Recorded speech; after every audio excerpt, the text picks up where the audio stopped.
just said, I think it's important to understand that this has to go in line with the previous video where we spoke about the keyword research part of it, and I mentioned the entire process of identifying the keywords that are converting with you. So it should go hand in hand with what you've done last week, what the video we launched last week, and then incorporate those. How are we going to incorporate those keywords into our listing? So one of the most important part of the entire listing page is, of course, the product title, because product title is where you are going to convert an impression on the search page to a click. You're basically making a viewer or a buyer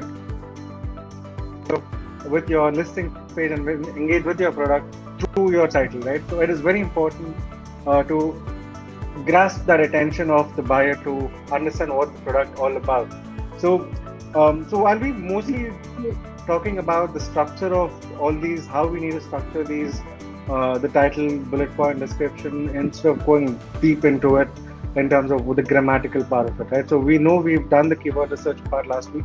We take that part and then we put it into the product title. Now, how do we understand what keyword goes where? So the product title, as per the guidelines of Amazon, first we need to talk about what is the brand. Like, we should mention what is the brand name. That's the thing that goes first in the beginning, right in the beginning of your title. Then we talk about what is the product, and probably the next 3-4 words, the absolute relevant keywords for your product. If your product is a water bottle, you mention it as a water bottle. If it's a steel water bottle, you mention it's a steel water bottle. Absolutely relevant. We don't talk about the size. We don't talk about the color in the first. What is the first primary keyword, or what is the most primary word that you're going to describe your product? That's what you put it into the product title after your brand name.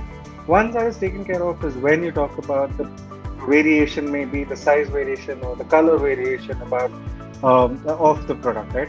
So this is the first thing, and it's quite important. So probably down during the video, I shall also be talking about this again, about how it is important to optimize the title for different interfaces as well, because now e-commerce we see a lot of people buying, and there's a spike in consumer the mobile apps. So it's important that our title is kind of how do you put it, customized to ensure that it is visible and it is clearly talking about the product. Even it is more compatible on a mobile device as well. So it shouldn't be too large where the person does not see the relevant keywords on the mobile app as well. So that is something that people have to keep in mind, and I'm sure I think it's limited to characters when it comes to mobile phones. Yeah. Exactly. So we need to ensure that in the first part of it, we are able to communicate what the product is through the title, right? Hey, it's Riya Mittal here. Before you leave, make sure to subscribe to Seller App's main YouTube channel, where we upload all things Amazon and some how-to guides that will make sure that you're running on Amazon. You will not get this anywhere else. Until the next time, happy selling.